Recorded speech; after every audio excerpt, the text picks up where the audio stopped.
Shrimad Bhagavad Gita chapter 9 श्लोक number 31। क्षिप्रं भवति धर्मात्मा शान्तिं निगच्छति कौन्तेय प्रतिजानीहि न मे भक्तः प्रणश्यति मामं हि पार्थ व्यापश्चित्य ये अपि स्युः पापयोनयः स्त्रियो वेश्या स्तथा शूद्रा स्तेऽपि यान्ति परां गतिम् किं पुनर्ब्रह्मणः पुण्या भक्ताराचरस्य स्तथा अनित्यं सुखं लोकम् इमं प्राप्य भजस्व माम् मन्मना भव मद्भक्तो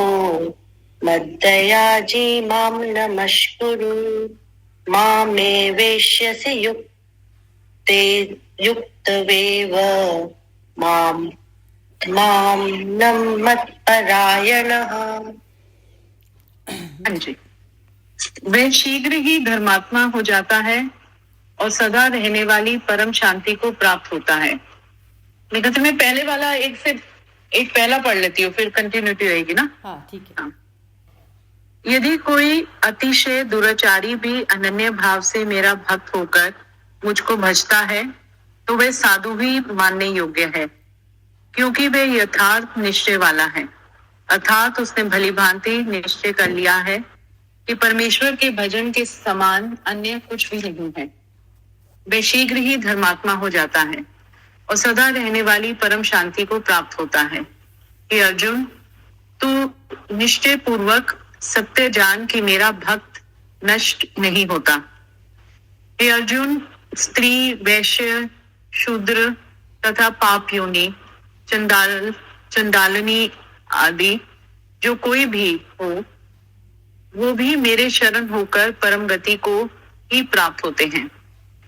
फिर इसमें कहना ही क्या है, जो पुण्यशील ब्राह्मण तथा राजश्री भक्तजन मेरी शरण होकर परम गति को प्राप्त होते हैं। इसलिए तू सुख रहित और क्षण भंगुर इस मनुष्य शरीर को प्राप्त होकर निरंतर मेरा ही भजन कर। मुझ में मन वाला हो, मेरा भक्त बन, मेरा पूजन करने वाला हो, मुझको प्रणाम कर। इस प्रकार आत्मा को मुझ में नियुक्त करके मेरे परायण होकर तू मुझको ही प्राप्त होगा। अभी यदि आपके पास है समय तो आप अपनी कमेंट बोल दीजिए विमी जी, फिर उसके बाद में शुरू करते हैं।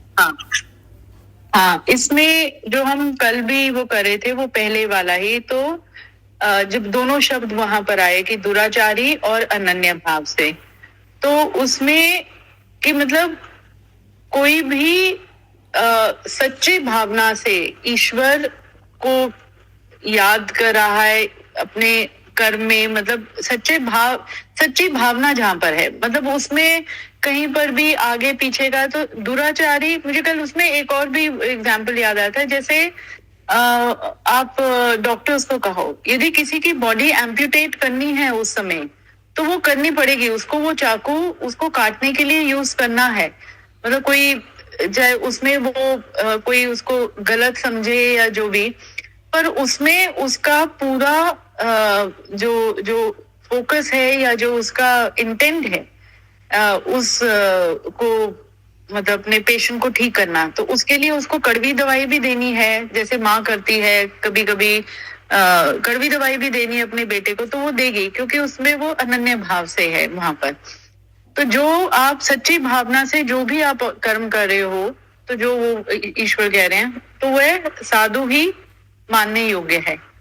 और इससे ये भी है कि ये नहीं कि साधु बनने के लिए सब कुछ वो त्यागना, और वो त्यागना उस वे से नहीं है कि मतलब जो ये मटेरियलिस्टिक चीजों को भी त्यागना, मतलब त्यागना कि मतलब उसके अटैचमेंट नहीं रहना, मोह नहीं रहना, वो त्यागने तक है। तो आप अपने सांसारिक जीवन में भी साधु हो सकते हो किसी भी कर्म को सच्ची भावना से करते हुए, और उसमें अपनी अटैचमेंट ना रखते हुए। तो क्योंकि वे अच्छा फिर मानने योग्य है, क्योंकि वे यथार्थ निश्चय वाला है। निश्चय मतलब आपने एक मतलब आपके अंदर वो एक कमिटमेंट है, वहां पर एक डेडिकेशन है। तो मतलब किसी काम को करते हुए भी हम कहते हैं ना कि हम किसी के कितना कमिटेड है, वो कितना कमिटेड और डेडिकेटेड का मतलब कि आप मतलब उस कर्म में या उस सोच में आप घुले हुए हो, आपने अपना पूरा समर्पण एक तरह का किया हुआ है, और समर्पित पहले होते हुए आप अपना कर्म कर रहे हो, तो उसका फिर जो उसमें है कि फिर आपका जो भी है आउटकम, तो संसार में रहेंगे तो वो कोई वो जैसे वो कहते हैं ना, कुछ तो लोग कहेंगे, तो कोई बुरा भी बोलेगा, कोई अच्छा भी बोलेगा, तो उससे भी आप प्रभावित नहीं हो रहे हो कुछ, कि आगे का आप सोच ही नहीं रहे हो, आपके लिए बस दैट मोमेंट इज इम्पोर्टेंट। तो वो ईश्वर जो कह रहे हैं कि जो इस तरह के है वो मतलब जैसे मुझे ही भज रहे हैं, अर्थात उसने भली भांति निश्चय कर लिया है कि परमेश्वर के भजन के समान अन्य कुछ नहीं है। मतलब उसने मतलब अपने जैसे और कमिटेड का मतलब हो गया, और हो गया कि उसने पूरी तरह से अपने में वो उतार लिया है कि हाँ अब मेरे यही जैसे यही पथ वाला वे शीघ्र ही धर्मात्मा हो जाता है। तो वो है कि वही ग्रेजुअल जर्नी है किसी के लिए भी, कभी आप गिरोगे भी, कभी आप अपने पथ से उस राह से वो भी होगा कि आप डिफॉल्ट भी करोगे, वो सब कुछ होगा, पर धीरे धीरे इस पथ पर जब वो आपके जैसे उसमें ही उतर आता है हर चीज में, मतलब आपने पूरी अंतरात्मा में ही एक चीज वो एकदम जैसे वो हो गया, तो हाँ वह शीघ्र ही धर्मात्मा हो जाता है और सदा रहने वाली परम शांति को प्राप्त होता है। तो जैसे आप कहते हो ना, जैसे हम लोग जब करते हैं, तो आप अपनी सरिता जी, आप जब अपनी बात कहते हो कि आपको ना, तो मतलब आप उस लेवल पर पहुंच गए हो जो इसमें ये कहा गया है। हम तो हमारे साथ तो अभी वही है कि हम थोड़ा सा होते हैं, फिर डिसबैलेंस हो जाता है, फिर है, पर एटलीस्ट चलो एटलीस्ट उस राह पर हैं, उस पथ पर हैं, तो वो परम शांति को प्राप्त होना, तो हमें तो अभी वो परम शांति इतनी नहीं लगती, वो विचलित होते हैं, बहुत होता है, सब कुछ डिस्टर्ब भी होते हैं। तो हाँ ये तो आप मतलब जिन लोगों ने वो अनुभव कर रखा है उनका तो वही है कि फिर वो ना वही वो परम शांति को ही प्राप्त होते हैं, जिनके जो लोग ऐसे उस लेवल पर पहुंच गए कि किसी और चीज से इफेक्ट नहीं होता, तो वो यही पथ वो कह रहे हैं कि हर चीज से कहते हैं अटैचमेंट हटाना, और जो मोमेंट है उसमें जीना, और अपना उस पथ के ऊपर अपना निश्चय पूर्वक सत्य जान कि मेरा भक्त नष्ट नहीं होता। तो वो जो आप जो भाव जो है, मतलब भक्त नष्ट नहीं होता, मतलब आपका मतलब वो ईश्वर उसके साथ जैसे वो हमेशा है, वो हर संकट में अपने आप ही उसका वो दूर कर देगा यदि तुमने आपको उसको समर्पित कर दिया। तो वो मतलब भक्त मतलब वही अपना कमिटमेंट है, वो नष्ट नहीं होता, जो मुझे समझ आ रहा है। और इसमें फिर अगले वाले में कि चाहे जैसा भी है, चाहे स्त्री वैश्य, ये मतलब डिफरेंट वैसे बता दिया कि मतलब वो चाहे वो ये मनोस्थिति भी लोगों की कह सकते हो कि कभी आप स्त्री या वैश्य, शूद्र या चंडाल की तरह, या जो भी है वो सभी वो कह रहे हैं कि चाहे वो पॉजिटिव है, कोई नेगेटिव है, कोई क्या है, अच्छा बुरा, जो सांसारिक उसमें अच्छा बुरा का भी हम डिफाइन करते हैं, वो सभी मुझे ही प्राप्त हो रहे हैं। तो फिर इसमें कहना ही क्या, जो पुण्यशील ब्राह्मण तथा राजसी भक्तजन मेरी शरण होकर परम गति को प्राप्त होता है। तो कहते कि ये तो जैसे हम लोगों ने ही जैसे वो डिफाइन कर दिया ना, हम लोगों ने ही तो किसी वो क्या गलत क्या सही, क्या अच्छा क्या बुरा, तो उसकी नजर में तो उसके लिए तो सभी समान है। तो जहां तुमने अपने आप को, चाहे वो ब्राह्मण है, चाहे शूद्र है, चाहे वो जो भी, चाहे चलो टेररिस्ट है, चाहे वो है, जहां तुमने अपने आप को उसमें उसको मतलब अपने आप को समर्पित कर दिया बिल्कुल, तो वो तो तुम्हारे साथ ही है। तो उसके वहां पर तो जैसे वो कोई भेदभाव है नहीं ये, इसलिए तू सुख रहित और क्षण भंगुर इस मनुष्य शरीर को प्राप्त होकर निरंतर मेरा ही भजन कर।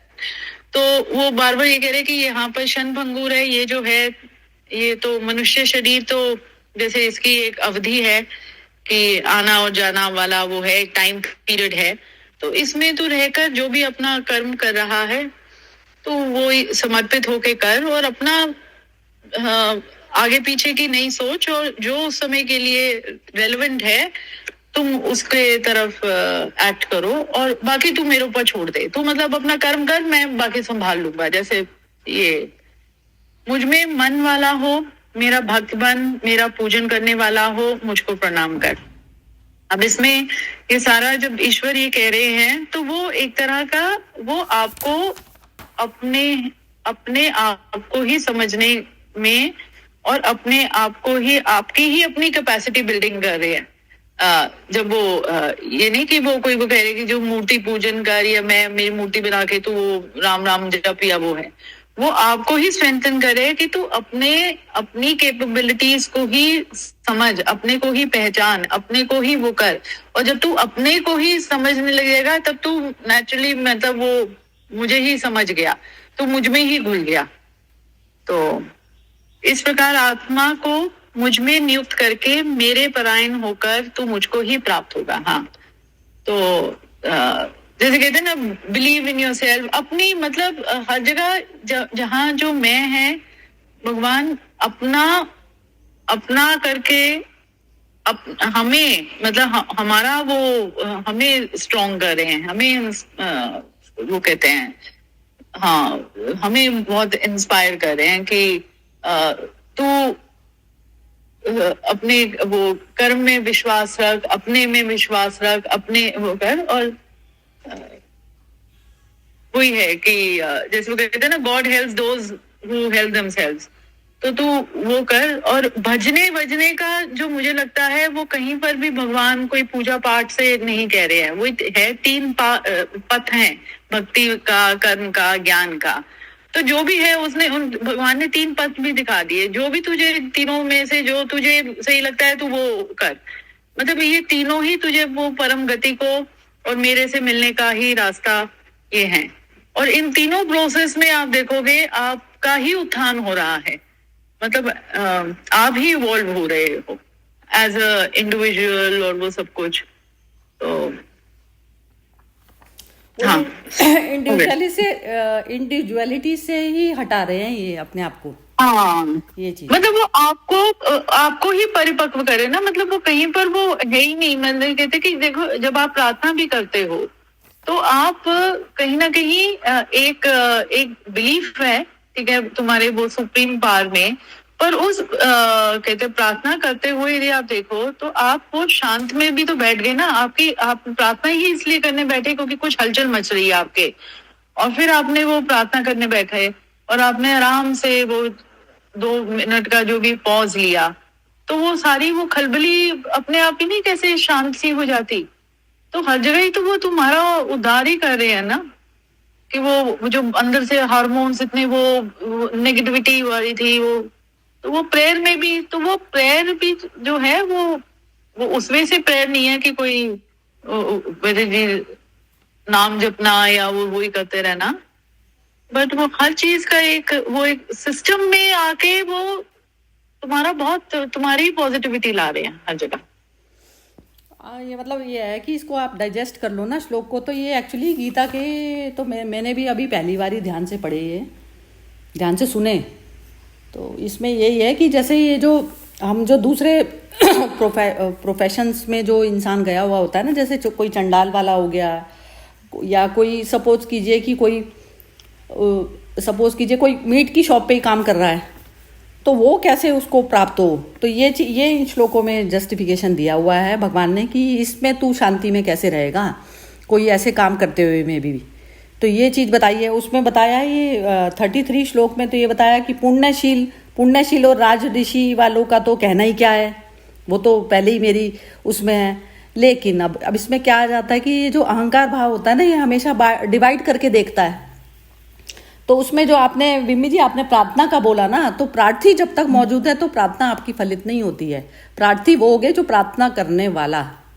तो प्रार्थना करने वाला हमेशा जो है तो मन होता है, मन बेचैन होता है ना, मन बेचैन होता है। और मन कैसे जाएगा? अहंकार भाव की वजह से मन बना। अहंकार भाव क्या है? शरीर भाव। शरीर भाव जैसे ही छूटेगा तो आपके लिए सब कुछ ही वही है। तो उसमें फिर वो जो ये सारे श्लोक ये आते ही तभी हैं, बुद्धि में घुसेंगे ही जब, क्योंकि ये दुराचारी और ये सब जो चीज़ें हम देखते हैं, जैसे एक सपोज कीजिए कि जैसे अर्जुन लास्ट में वो भगवान कृष्ण उसको वहाँ से भी निकाल लाते हैं सरोवर से, दुर्योधन को, कि जो है ये अब इसमें छुप गया है, जाके उसको मारना। लेकिन एक तो ये भाव है कि अर्जुन का कि ये तो जो है ना मेरा द्रौपदी का वो है, इसने परेशानी करी थी, इसने ऐसा करा था। एक तो ऐसा वाला भाव होता है मन में, तब आप किसी का मर्डर कर रहे हैं। और एक ऐसा भाव होता है कि ये तो मेरा ही स्वरूप है, भूला पड़ा है बस। दो भाव होते हैं ना, हर इंसान के अंदर होती है ये चीज़। आप किसी प्रोफेशनल उसमें आप काम कर रहे हैं तो आपके अंदर ये वाला भाव, एक तो ये वाला भाव होगा कि नहीं ये जो चीज़ करनी है सारी मेरे स्वरूप वाले चीज़ें हैं, लेकिन मैं कर रहा हूँ। तो अंदर से जो है एक मर्डर कर रहा है और एक दो मर्डर कर रहे हैं, तो एक का भाव तो बिल्कुल अपने करके भाव है और एक का भाव जो है दुश्मनी करके भाव है। तो वो वहाँ पे डिफरेंस आ जाता है। लगेगा दिखने में कार्य एक ही, अब दुर्योधन ने भी मारा, उसको मरवाया भगवान ने, कृष्ण ने, तो लेकिन ये सिर्फ उसको ही पता है ना, कृष्ण को ही कि कौन से मन से कर रहा है। वो जरूरी नहीं है लास्ट में उसने उस वाले माइंड से करा हो जो अर्जुन, जो कृष्ण बता रहे थे, उसको बता रहे थे, गाइडेंस भी दे रहे थे, दिख भी रहा था कि वो उनका मान रहा है कहना, लेकिन अंदर से माना क्या नहीं माना बात वो है ना, अंदर से। मुझे लगता है जो आपका जो सत्य है वो आप ही मतलब जान सकते हो। तो बस देखो रास्ते किसी का भी कोई भी हो सकता है, जैसे वही ना कि जैसे 3 पथ हैं, तो जैसे आप कह रहे हो कि कोई मार रहा है, कोई विड्रॉ भी कर सकता है, कोई किस, तो लोगों का उसका एक्शन डिफरेंट हो सकता है। पर जहां तक यदि आप अपने में ऑनेस्टी लाके अपना कर्म कर रहे हो, चाहे उसमें वो वहां पर तुम्हें मारना पड़ रहा है या चुप रहना पड़ रहा है या कुछ भी करना पड़ रहा है, तुम वहां पर सच्चाई अपने मतलब तुम लोगों को तो झूठ बोल सकते हो, मुखौटे पहन सकते हो, पर अंदर तो वो है ना, अंदर तो तुम्हें सच पता है। जैसे तो ना ये किसमें भी ना इंटेलिजेंस काम करती है। जैसे भगवान कृष्ण उसको खींच के लाए युद्ध से, सपोज कीजिए उसने तो डाल के बैठ गया था हथियार, वो खींचा उसने वहां से भगवान ने, तो वो वो जो खिंचवाने वाला है अपने आप को और जो करने वाला है जिस पे तुम डोमिनेट भी कर रहे हो, डोमिनेट करा है एक तरीके से भगवान कृष्ण ने उस समय। लेकिन मैं डोमिनेट किसको कर सकती हूँ, कौन मेरे ऊपर समर्पित हो सकता है, ये भी तो नॉलेज मुझे होनी चाहिए ना अपनी। मैं मूढ़मती ना साबित हो जाऊं वहां पर। साबित मतलब अपने आप में होता है, दूसरे की नजर में की बात नहीं है, अपने आप में होती है। तो उसको उनको पता था ये चीज कि ये सुनेगा, ये चीज सुनेगा, हथियार डाल के जब बैठा तो वो सुनेगा। तो तब जब वो शरणागत वाली स्टेज पे आ गया तो तब जाके भगवान बोलना शुरू हुए। अब हम लोग क्या होता है, हम तो वैसे ही बोलते ही चले जाएंगे, बच्चों को सुन रहा है नहीं सुन रहा वो नहीं, उसको उस पे लाने की कोशिश नहीं करते, उसके अंदर से निकलवाने की कोशिश नहीं करते। तो ये जो सारे जो क्वेश्चन थे ना, तो दोनों ने ही एक दूसरे के अंदर ना कुएं की तरह से काम करा है। उसने उसके अंदर बाल्टी डाल रहा है और वो उसके अंदर डाल रहा है, तो वो निकलवाए जा रहे हैं शब्द एक दूसरे के अंदर से, जिनके जो भी तल थे, तो दोनों एक दूसरे के उसमें निकलवा रहे हैं। तो तब बनी ये गीता, अदरवाइज कैसे बनेगी। कृष्ण को भी तो वैसा वाला पात्र चाहिए ना जो उसके अंदर से कर सके, खींच सके क्वेश्चन को भी कर रहा है। हाँ, तो जवाब देने वाला भी और वो देने वाला भी ऐसे प्यासे थे दोनों एक दूसरे के लिए। वो जवाब देने के लिए उनको वो जवाब देने वाली प्यास थी और उनको लेने वाली प्यास थी, तो दोनों था ना। तो जब तक वो वाली चीज मीट नहीं होती ना, सिचुएशन तो आता नहीं है, ये बनती नहीं बात। तो ये ऐसे उसमें अवस्था में गीता निकली। एक मुझे 32 वाले से एक और भी लगता है कि मतलब एक तो ये जो स्त्री वैश्य शूद्र, ये अपने एक मनस्थिति भी, और वैसे भी देखा जाए यदि जो समाज ने गीता को जैसे इंटरप्रेट किया, तो उसमें वहां पर कितना वो हुआ कि वहीं पर डिवीजन हुआ ना, कि हमने कहा कि इस मंदिर में स्त्री नहीं जाएगी, इसमें शूद्र नहीं जा सकता, उसमें ये नहीं होता।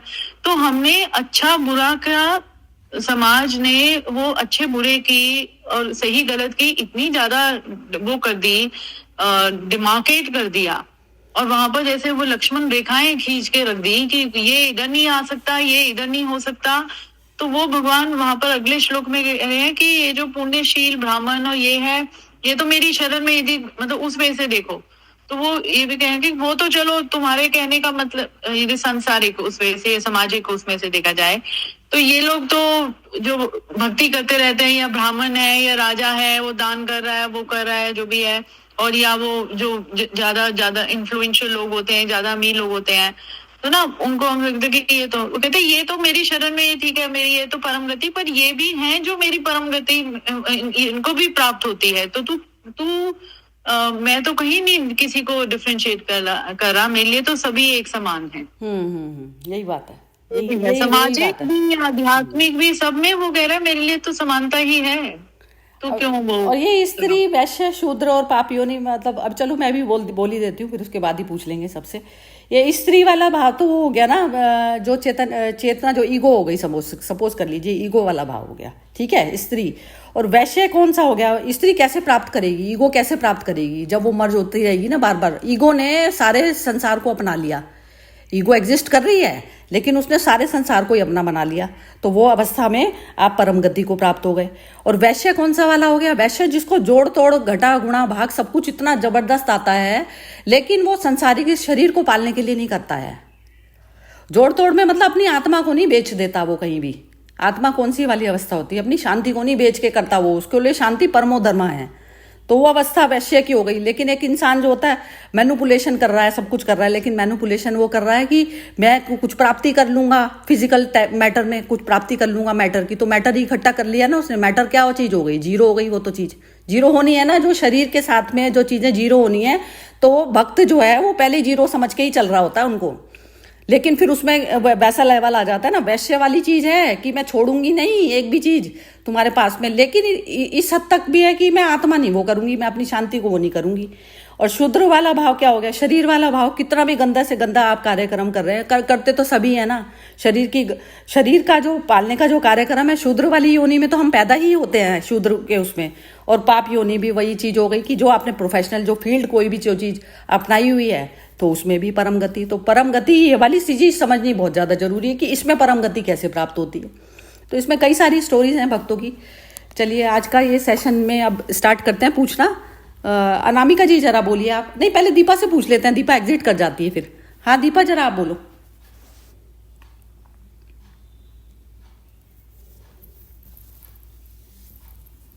दीपा अनम्यूट करके बोलना पड़ेगा,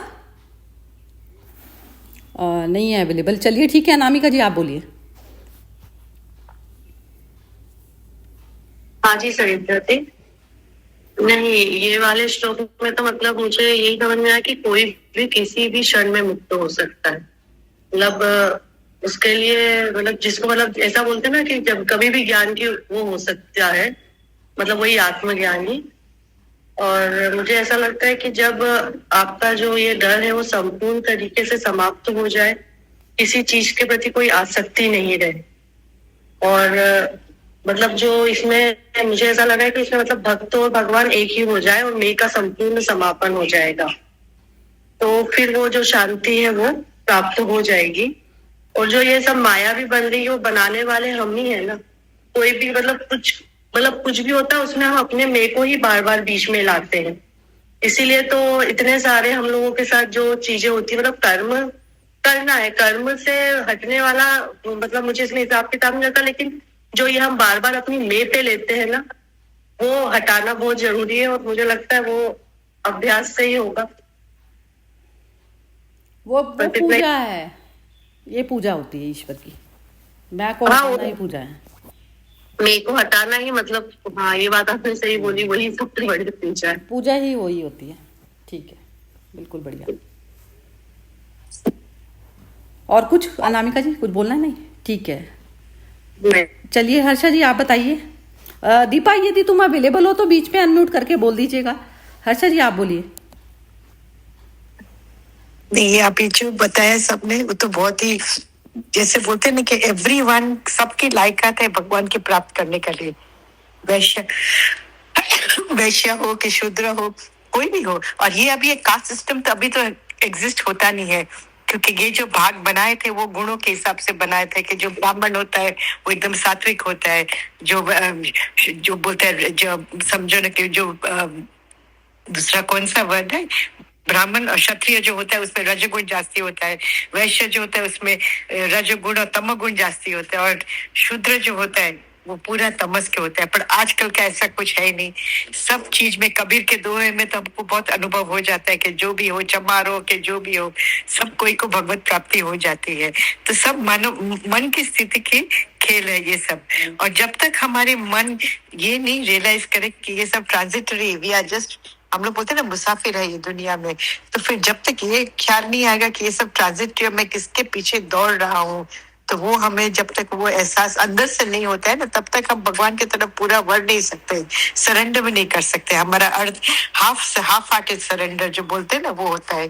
तो पूर्ण भाव से एकदम ब्रह्म अर्पित होना, वो तो बहुत ही बोलते हैं कि एकदम त्यागी और वैरागी और रियलाइज सोल जो काफी आगे तक समझ सका है कि मैं तो बस दुनिया का भी परख लिया हूँ, अभी मुझे सचमुच और कुछ नहीं चाहिए आपके शरण सिवाय।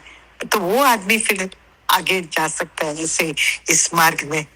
और लास्ट का तो हम लोग पूरा कर लिया इसको, मैंने थोड़ा मिस किया हाँ, इसमें। ये चैप्टर पूरा हो गया, 34 हाँ, तो श्लोक तक हो गया। मन मना भाव भक्तो, ये तो बहुत फेमस श्लोक है, वो हमने बहुत सुनने हैं कई क्लासेस में और सब में। तो ये तो बहुत ही सुंदर चार जो उन्होंने बताया है कि हमारा पर मन रख दो और भाव से हमें हमेशा डिवोशन में, इमोशन, मन, बुद्धि, हृदय सब एक लाइन में हो जाते हैं ना, then you can always surrender to the god with lot of ease.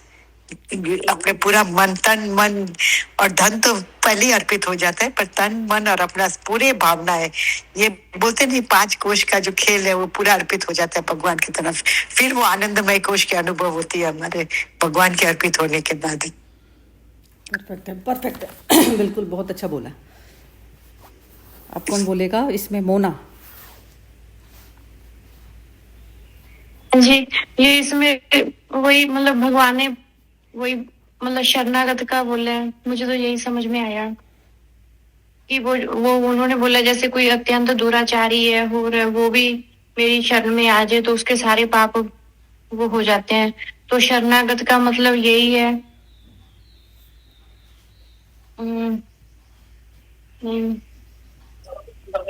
मतलब भगवान भाव में रहना, मतलब आत्मा भाव में रहना उस तरीके से। तो वो मतलब वो फिर उससे जो भी कर्म होंगे तो वो जैसे आप समझाते हो, तो फिर वो मतलब कर्म बंधन नहीं बनाएंगे वो कर्म। ठीक है, ठीक है, बढ़िया। अच्छा। और कुछ बोलना है? बोलो। नहीं जी। चलिए ठीक है, अब सोनपाल जी बोलेंगे। हाँ जी, सोनपाल जी आप बताइए। जो 4 वर्ण की बात बता रहे थे हर्षा जी, तो अपना जो शरीर है ना, मत्थे से लेके पैर तक, तो माथा है वो ब्राह्मण है, 2 हाथ है वो क्षत्रिय है, पेट है वैश्य है और पैर है शूद्र है। ये हमारी ही 4 अवस्था है। एक्चुअली 4 वर्ण तो मैं कभी ऐसे माना ही नहीं है। ये शरीर में ही 4 काम के हिस्से है। ब्राह्मण वाला काम दिमाग से होता है, लड़ने वाला क्षत्रिय का काम हाथ से होता है, वैश्य का पेट भरने का काम होता है और शूद्र का काम चलते रहना है। तो ये पूरा शरीर में ही ये 4 वर्ण आ जाते हैं। और असल में भगवान जो कुरुक्षेत्र में अर्जुन को बता रहे थे वो हम नहीं सुन पाए हैं। हम तो वही सुन पाए हैं जो संजय ने धृतराष्ट्र को कहा। भगवान ने उसको दिव्य दृष्टि दे रखी थी। तो जब भी मुझे डाउट लगता है ना कि भगवान ने कोई लोचा मारा, तो मैं समझता हूँ कि संजय ने लोचा मारा है। आपकी भी जैसे अभी बोल रहे थे कि स्त्री, वैश्य, चांडाल, तो स्त्री को अलग कैटेगरी किया ना, तो एक्चुअली भगवान कभी ऐसा अलग कैटेगरी करते ही नहीं। भगवान तो स्त्री पुरुष दोनों बोले होंगे, लेकिन संजय की एंटेना थोड़ी हिली होगी, वो वक्त पे डिस्टर्बेंस आया होगा। नहीं हुआ। वो हमारे जिसको दिव्य दृष्टि देती है वो तो कृष्ण ही हो गया ना, ऐसे थोड़ी ना होता है। वो तो कृष्ण ही हो गया, क्योंकि भगवान कभी भेदभाव करता ही नहीं स्त्री और पुरुष के बीच में। स्त्री को समझने में भूल कर रहे हैं ना। जो परम पुरुषा है वो वाली चीज हुई ना। परम पुरुषा वो कहानी था, उसमें मीरा ने बोला ना कि कृष्ण एक पुरुष तो एक ही है। तो हाँ, बस यही वाली बात है, यही शुद्ध वाली चेतना तो शुद्ध चेतना वाला तो रूप ही नहीं है ना, नहीं तो शरीर ही काहे को लिया होता। दुराचारी को अनन्य भाव से भगवान मिलते हैं। तो मुझे हमेशा मेरे एक गुरुजी कहते हैं कि भीष्म और विभीषण दोनों का आप एग्जाम्पल हमेशा आंखों के सामने रखो। भीष्म ने दुर्योधन का साथ दिया और कृष्ण के सामने लड़ने चले गए, और विभीषण ने राम का साथ दिया और रावण को छोड़ दिया। दोनों वीर पुरुष, दोनों एकदम परम तत्व को प्राप्त करने वाले पुरुष हम मानते हैं, भीष्म को भी और विभीषण को भी। लेकिन दोनों ने एक दूसरे से बिल्कुल विपरीत काम किया। भीष्म ने दुर्योधन को सपोर्ट करके कृष्ण को सामने लगा दिया, और विभीषण ने अपने ही घर में अपने भाई को धोखा देके राम को सपोर्ट किया। मैं तो ये कहूंगी कि एक बार को भागना तो फिर भी आसान था, लेकिन उसमें रहकर और मन किसी और को दिया और कहीं आपका जो है शरीर पड़ा हो, वो अवस्था कितनी मुश्किल है। भीष्म हाँ, और भीष्म और विभीषण है ना, दोनों में कौन सही है? भीष्म का नाम ही भीष्म ही हो गया ना। भीष्म मतलब जो कठिन कार्य करने वाला, जो वैसा वाला हो गया, जो कठिन से कठिन वाली जो परिस्थिति में भी परमात्मा को शरणागत है। तो वो तो ये हो गया ना कि मन जैसे किसी प्रेमी का कहीं और पड़ा हुआ है और उसकी जो है शरीर कहीं और पड़ा है जबरदस्ती, वो वाली हालत थी भीष्म की। नहीं, फिर हमारे गुरुजी तो कहते हैं कि भीष्म का प्रश्न का सॉल्यूशन केवल भीष्म दे सकता है, हमको वो नहीं सोचना है। नहीं, मैं तो अपनी मनस्थिति से बोल रही हूँ। हाँ, बिल्कुल बिल्कुल है। और विमी जी ने तो आज एकदम अच्छे से समझाया है कि अनंत भगवान को सिर्फ आत्म स्वरूप से ही हम उसको पा सकते हैं।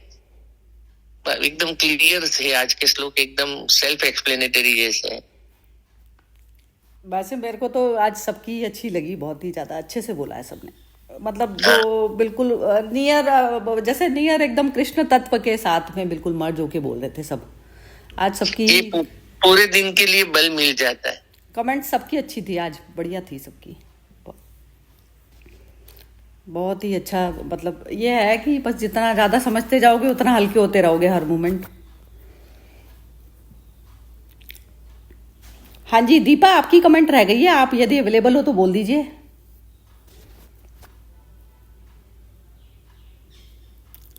आज तो दीपा अवेलेबल नहीं है, चलो ठीक है। और किसी को कुछ कहना है इसमें?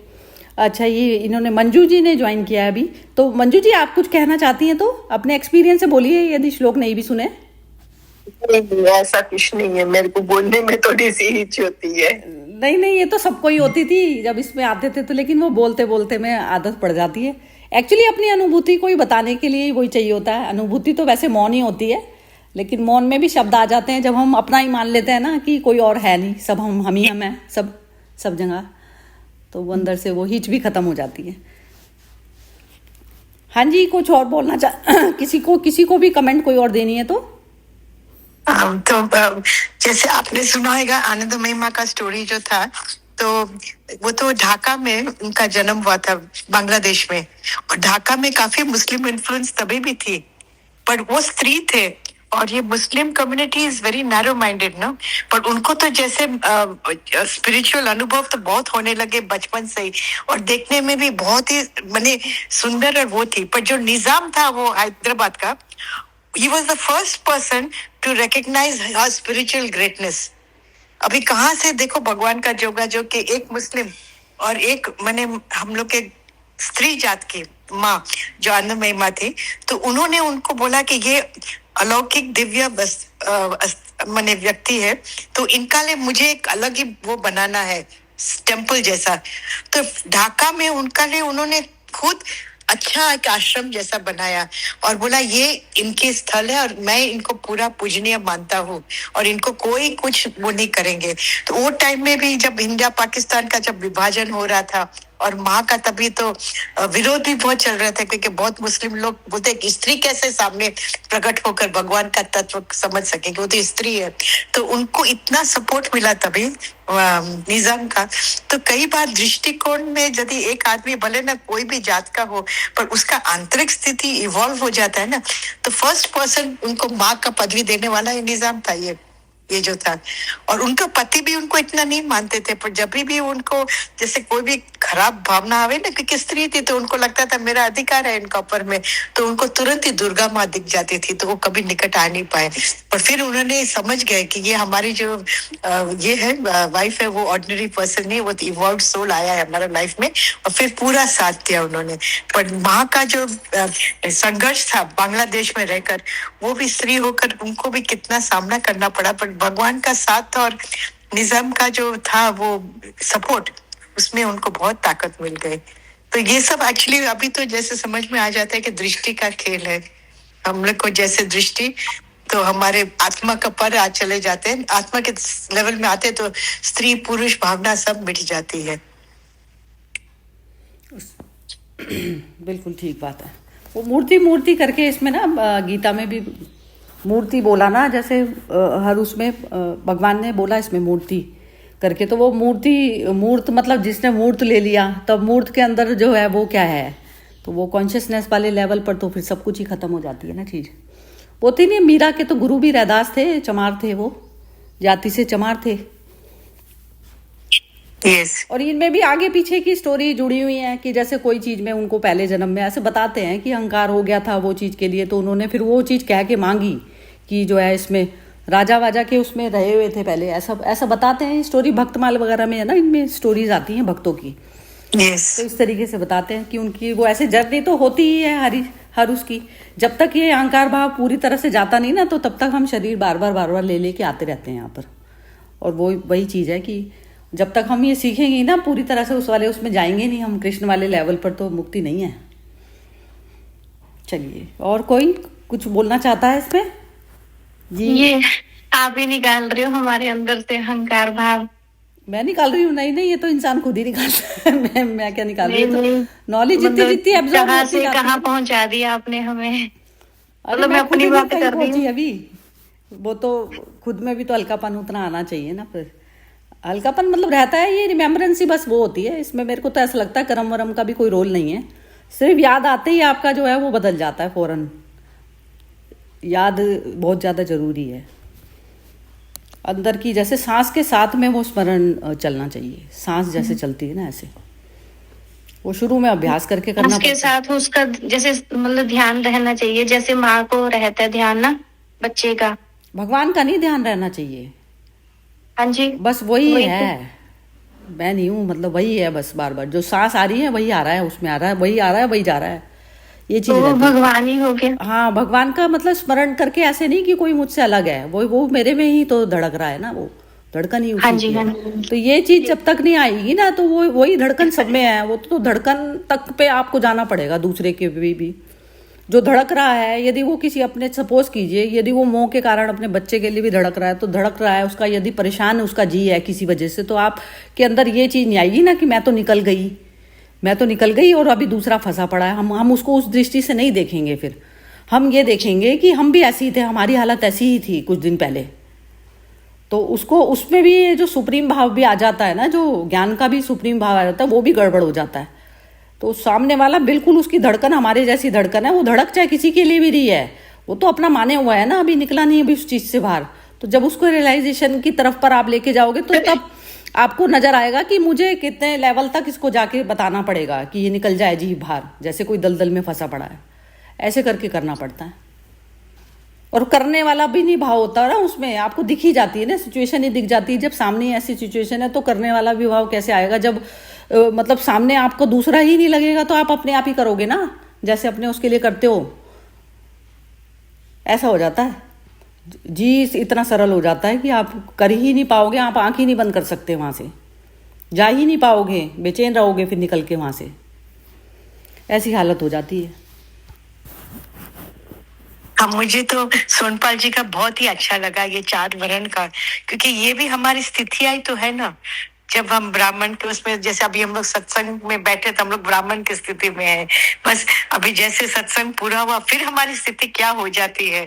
तो वो जैसे बोलते ना कि सब हमेशा क्षत्रिय है, तो पर हम किसके लिए, जैसे अब मोह में हम किस वर्ण में हम आ जाते हैं और उसमें हमारी स्थिति कैसे रहती है, वो तो बहुत सुजागी का अवस्था हो जाता है। तो मुझे तो ये बहुत ही अच्छा लगा आज सोनपाल जी का, एक नई दिशा खोल दी कि हम लोग खाते भी है तो हम लोग जेठाग्नि को तृप्त करने का लिए खाते हैं कि हम वासना से खाते हैं, हम इससे खाते हैं, कैसे हम खाते हैं।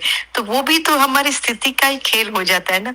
तो उसमें भी हम लोग कोई ना कोई तो बीज डाल ही देते, जैसे हमारे एक्शन से, हर एक एक्शन का एक बीज तो आता ही है, कॉज इफेक्ट होता ही है। तो इतनी सुजागी रखनी है कि ये चारों वर्ण में भी हम रह रहे हैं, तो उसमें हमारे बीज कौन सी, हम लोग कौन से सीड हम सो रहे हैं, जिससे हमारा अटैचमेंट बढ़ता है कि हम ऊपर उठ रहे नीचे उठ रहे, वो सुजागी में रहना बहुत अच्छा लगा मुझे। तो ये बहुत ही अच्छा लगा आज का जो इन्होंने कहा, ये तो जैसे पूंजी खोल दी हमारे ये हर अंदर बच्चे से। ही खोलते हैं ये सोनपाल जी। बहुत अच्छे खोलते सोनपाल जी, आई बी सैल्यूट यू रियली। अरे मेरी भी किसी और ने खोली है, वहां से लिया है, यहाँ पे दिया है।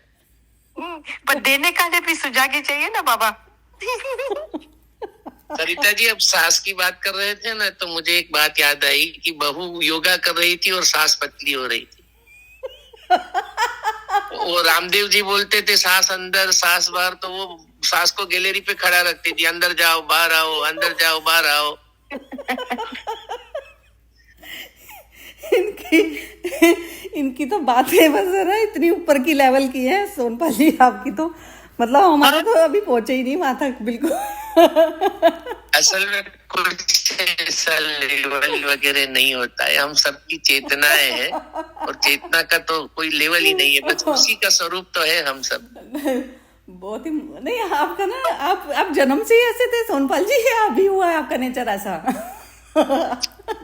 मुझे हमेशा हंसी मजाक अच्छा लगता है, क्योंकि उस वातावरण एकदम आनंद में ही रहता है, और जब हंसते हैं ना तब हम अमन की स्थिति में होते हैं, मन रहता ही नहीं वो समय। तो आपको तो आप तो बाय बर्थ ही ऐसे हैं, यानी कि तो हमें तो खजाना मिल गया। बिल्कुल खजाना मिल गया, मतलब ऐसा लगता है कि परमात्मा ऐसा कौन सा कर्म किया था, वो कहते हैं ना, वो कहते हैं उस राधा के लिए बोलते हैं ऐसे कौन से पुण्य तूने किए कि जो तेरे को कृष्ण मिले। तो अब हमें तो ऐसा लगता है कि हमने ऐसा कौन सा कर्म किया जो आप हमारे साथ जुड़े। भी है ना, कृष्ण ही है। कृष्ण वो तो हम सभी है ना, हम सभी वही है। ये सोनपाल जी, अभी पहुंचने में बहुत समय है सोनपाल जी, हाँ जी। पर आपकी वाणी सुन के बहुत अच्छा लगता है। मैंने आज भी इनको बोला था कि मेरे को सोनपाल जी की बातें बहुत अच्छी लगी हैं। अरे वो सब ईश्वर की कृपा है, हम सब एक ही उसके बच्चे हैं और हम सब में वही झलकता है, इसीलिए तो सुन रहे हैं हम आपको। आप में जो है ना, एक मुझे वो हर्षा जी का लगता है कि मतलब जब वो बात भी करते हैं ना, तो हर्षा जी की आवाज में एक चहक है, और वो जैसे वो हंसी वो, और सोमपाल जी का मतलब जो शब्दों में वो चहक है कि किसी भी कुछ कहना इतने लाइट वे से कह देना, और हम लोग बड़े सीरियस वे से जी एक शब्द के ऊपर एक लाइन के ऊपर पूरा वैसे करें, और ये उसी को वही बात कितने हल्के से वो कह देते हैं। मतलब वो ना कि वो जो हम बार बार करते हैं कि आध्यात्म में होना ही हल्का होना, हर बार ही हल्का होना, तो ये तो बिल्कुल हर चीज में मतलब वो हल्कापन इनके इतना वो है कि वो तभी तो है ना, सांस में है। हल्कापन है। हाँ, वो हल्केपन से कितनी फूर्ती है, मतलब वो भी। आपने अभी सुबह मैसेज भेजा, उसके बाद इनकी कमेंट आई, मतलब जैसे वो सोनपाल जी का नाम लिंक करता है ना ऊपर, तो ऐसा मूड हो जाता है कि अभी देखो इसको। मैंने कहा कुछ ना कुछ ऐसी बात करी होगी इन्होंने कि जो मतलब सोचने लायक है, क्योंकि थोड़ी देर सोचना पड़ता है कौन से वाले उसमें बोली है इन्होंने। मुझे ऐसा लगा विमी जी ने आज मौन रखा है, मौन रखने को कितना बोल गई। विमी यू नो विमी जी, आपका तो क्या ना एनालिसिस कैपेसिटी इतना सुपर्ब है ना कि कितना प्रैक्टिकल लेवल से आप सब कुछ देते हैं। अभी हम लोग तो कभी, मेरी सिस्टर तो मेरे को बोलती है तू लाला लैंड में जीती है, पर आपके कमेंट्स हमको सीधे धरती पर ले आते हैं एकदम, you know. So it is so nice, you know, practically भी सब समझना बहुत जरूरी होता है। Analytical mind, nothing is alien from the divine, everything is part of the divine. So जितना वाइडर पर्सपेक्टिव होता है उतना तो हम सीखते ही रहते हैं ना। एंड आपकी उम्र के थे तब मुझे भी इतना एनालिटिकल बहुत शौक था, अभी हंस हंस कर जीना सीख लिया है। ठोकर खा खा करके अभी कुछ चलने वाला नहीं है, तो हंस कर जियो, अपने हाथ में कुछ नहीं है अभी। मेरे को ना इसमें बिम्मी बिल्कुल वैसे, वो इसने भी बोला था अनामिका ने भी कि बिम्मी जो है इसमें अर्जुन रिवर जो है और वो कृष्ण की तरफ पर बहती हुई रिवर, बस तो बस वो लगता है बिम्मी का ना, क्योंकि इतने अच्छे क्वेश्चन वगैरह बोलती है ना ये, मतलब बहुत हाँ, बहुत तो उतना दिमाग में भी नहीं आता इतनी दूर तक। इतना सहजता से प्रैक्टिकल लाइफ का वो सिचुएशंस को निकाल कर सूक्ष्म में देखना, वो भी बहुत बड़ी चीज है, क्योंकि आदमी लोग को ये सूक्ष्म दृष्टि चली भी जाती है, बहुत कमती लोग के पास होती है, एक गिफ्ट है आपकी। और ये इसकी भी ये क्या कहते हैं, दीपा की भी कमेंट कुछ ऐसी होती है, लेकिन आज पता नहीं बोली नहीं है, लेकिन दीपा ने भी ना बिल्कुल प्रैक्टिकल उसमें वे में बोलती है। मोना में एक भोलापन जो है वो जबरदस्त है, बहुत स्वीट है, इनोसेंस, एकदम इनोसेंस है। तो सब में ही होती हैं वो तो चीजें। और ये जो मंजू जी हमारे साथ जो जुड़ी है, ये भी बहुत ही सुंदर इनका स्वभाव लगा मुझे, पता नहीं मैंने 2-4 राउंड काटे थे इनके साथ, तो इनको तो सोनपाल जी बहुत ज्यादा पसंद आए इसमें ग्रुप में। तो मैंने कहा नहीं आप आओ, थोड़ी देर के लिए आओ चाहे बेशक। तो उसमें एक लाइव सुनने का मजा एक अलग होता है, रिकॉर्डिंग सुनने का एक अलग बात होती है, लाइव में तो खुद पार्टिसिपेशन हो जाता है ना, तो उसकी बात एक अलग होती है। हर्षा जी तो जानती है मेरे को, नाम से नहीं जानती होंगी Harsha ji. Yes lawyer not lawyer. 30 Anand लोग सेकंड फ्लोर, हाँ 30 आनंद सेकंड फ्लोर पार्क में मिलते थे। मैं बहुत याद कर रही थी, हाँ, आप yes, कहीं yes, से आए yes, नहीं हो। जनवरी में मिले थे, उसके बाद नहीं मिले हैं। यस बहुत दिन हो गए, सॉरी। हाँ, मैं अभी भूल जाती हूँ। मैं समझ गई थी कि आपको मेरे रियलाइज, जब शक्ल देखेंगे तब याद आ जाए। Yes now I remember. Yes इसीलिए तो भगवान ने मूर्ति पूजा रखी है, शक्ल याद आ जाती है। दीजिए, मैंने अपनी शक्ल खोल दी है, इसलिए आपको याद आ जाएगा आपका video. Of course now I remember. Yes मैंने सोनपाल जी, मैंने आपकी शक्ल पता है कौन सी दिमाग में की हुई है आपकी शक्ल कैसी होगी, जैसे अपने आप इमेजिनेशन में बनाता है ना इंसान। वो जो उसने जो गाना गाया था ना, जो एक मुस्लिम जो गाने वाला है, जिसने भीगी भीगी रातों में ऐसे करके, सुबह शाम ऐसे करके उसने कोई गाना गाया था, बहुत ही सुंदर गाने गाता था वो, पियानो बहुत अच्छा बजाते थे।